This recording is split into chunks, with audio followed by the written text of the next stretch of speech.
Hey guys, Spirit of the Lie here. In this video, we're going to look at the importance of some very common technologies in AoE2, but in a slightly different way than usual.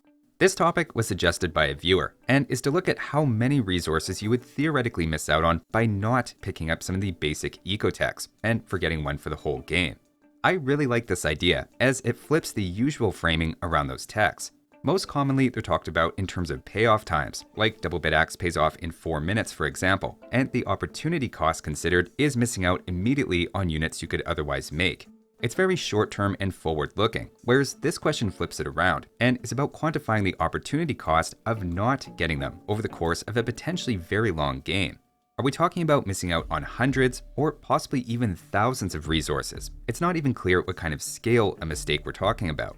For all this, we'll be assuming it's a 1v1 Arabia, since in a pure booming situation, you don't really have much else to worry about besides getting upgrades at predictable times, so it's probably not when you're ignoring these techs. More likely this happens in a messy open map game during Feudal Age, where you're distracted among all the hectic microwing, or it's just such a close game you never feel you have the resources free to grab something like handcart or heavy plow. I then picked some research times loose basically on 1200 plus ELO game data and what seemed reasonably early but possible times to get the various eco techs, including the first 2 wood and farm upgrades, wheelbarrow, handcart, and gold mining, with my rationale here for each. We're going to be looking at games up to an hour long, so the exact minute each tech comes in doesn't have a big impact, but it's something we can at least try to make somewhat realistic. Ideally, I'd rather not make too many assumptions here, but in this case, without assumptions, you can't really conclude much besides it depends. The next question then is how your growing number of villagers are distributed among the various resources.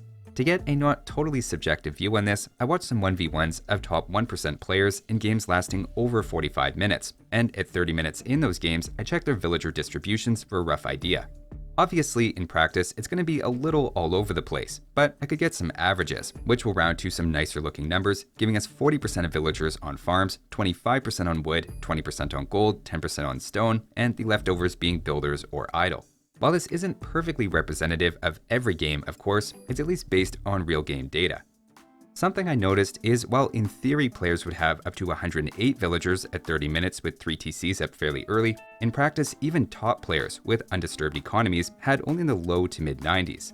Whether it's the odd villager lost to a raid, a slight delay on the 2nd and 3rd TC, time for wheelbarrow and handcart, or just a bit of TC idle time here and there, I found instead of assuming 3 villagers every 25 seconds after 3 TCs are up, going with 2.3 villagers gave much more realistic values that fit observation, so that was an adjustment I made.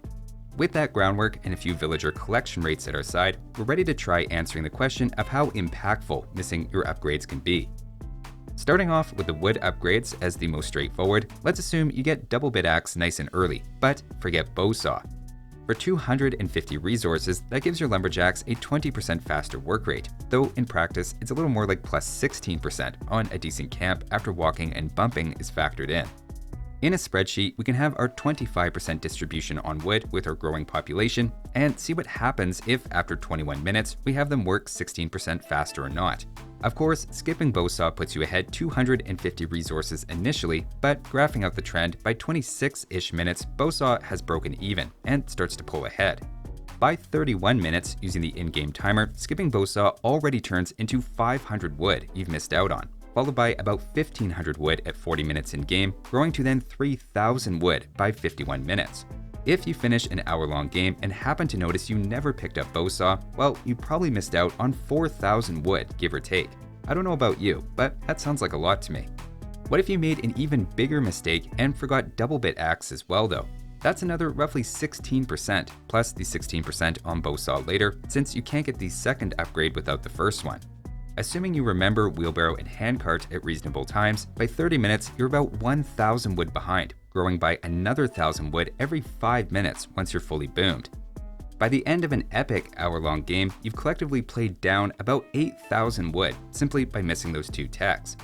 Obviously, there are some time value considerations here, as resources are worth more earlier than they are late, but forgetting wood upgrades can really cut the legs out from under your economy. That's just wood upgrades though. What about wheelbarrow and handcart, which I'll assume you could get at 17 minutes before going to Castle Age and at 23 minutes respectively, which is maybe on the early side for both, but is possible if you prioritize them. This is a tricky thing to model, as you have to keep track of the differences in total villagers, as those techs put you behind in TC work time, then arriving at your fully boomed population slightly later, as well as the different effects those technologies have on various resources, helping farms 3 to 4 times as much as wood. But I think I accounted for all of those factors. Starting with just skipping handcart, the tech actually takes a while to break even, happening around 30 minutes by the in-game timer thanks to its 500 resource cost. The payoff does start to kick in though, and by 40 minutes, you're a little over 1,000 resources ahead, growing to over 2,000 by 50 minutes, and on the way to 4,000 by 1 hour. Remember, that's just handcart. If you also forget Wheelbarrow, it's more than double that, missing out on over 8,000 resources, well on the way to 9,000 in that hour-long game. The majority of this is from food, as that's what these techs mostly impact, and you tend to have more farmers than other resources, though this total also includes the small effect on wood and gold collection here as well.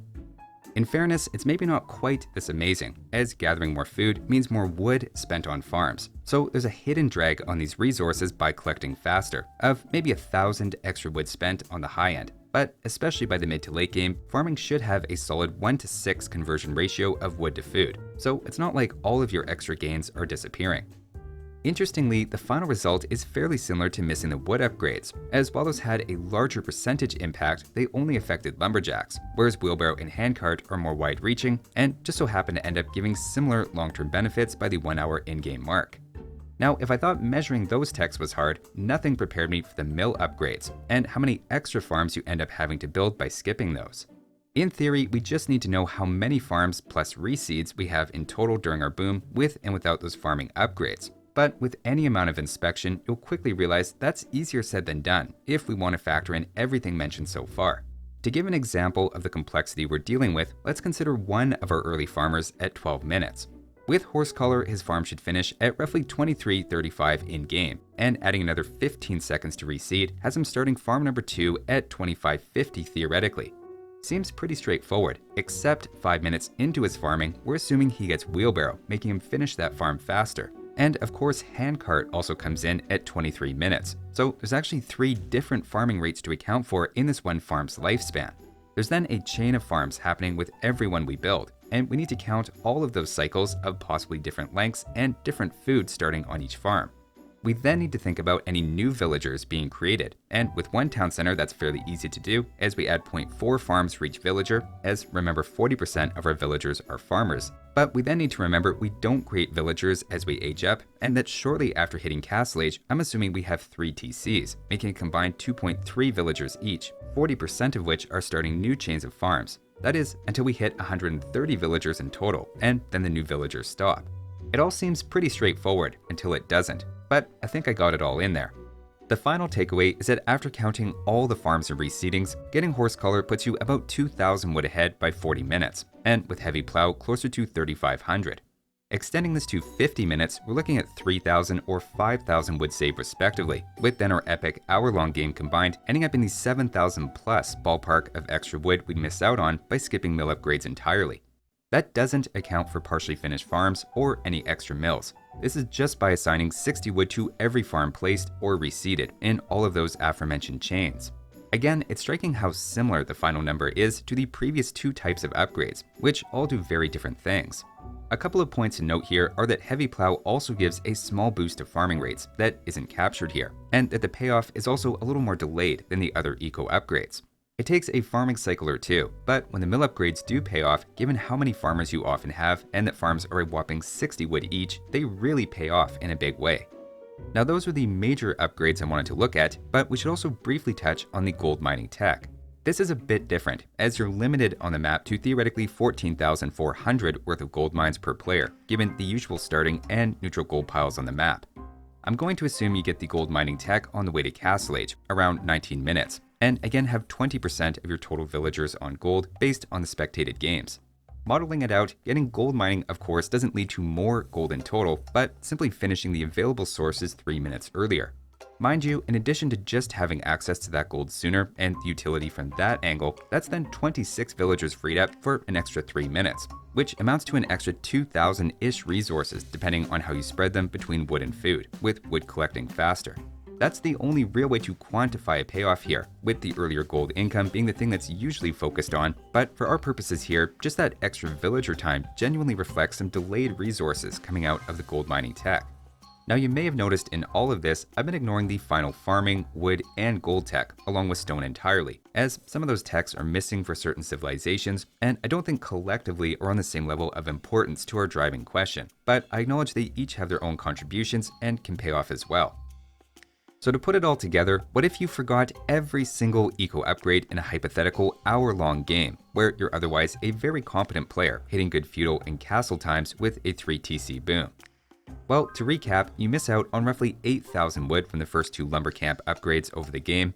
You then miss out on 8,000 as maybe the ceiling and made up mostly of food by skipping wheelbarrow and handcart, with then roughly another 7,000 wood without the mill upgrades, maybe a little less, given skipping wheelbarrow means you go through your farms a bit slower. You're then mining gold for 3 minutes longer than you'd have to, translating to missing out on a final 2,000-ish resources by not having those villagers freed up. That's in the ballpark of a combined 25,000 resources through an hour-long game, or a little over 400 trash units, with admittedly some pretty big error bars on all of these calculations and with very specific assumptions.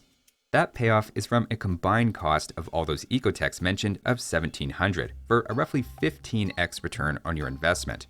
Of course, that's also 1,700 resources you may not have in that 12 to 25 minute window of the game, and all the payoff in the world doesn't matter if you neglect your army and just get overwhelmed, which is where the interesting trade-off comes in. I suppose the takeaway is maybe not that surprising, and that is you should try to remember your eco upgrades at some point. Not necessarily the second they're available, but forgetting them entirely definitely hurts if it ends up being a long game. Not on the order of hundreds or even thousands, but potentially on the order of tens of thousands of lost resources. That'll do it for this one though. Thanks for watching guys, and I'll see you next time.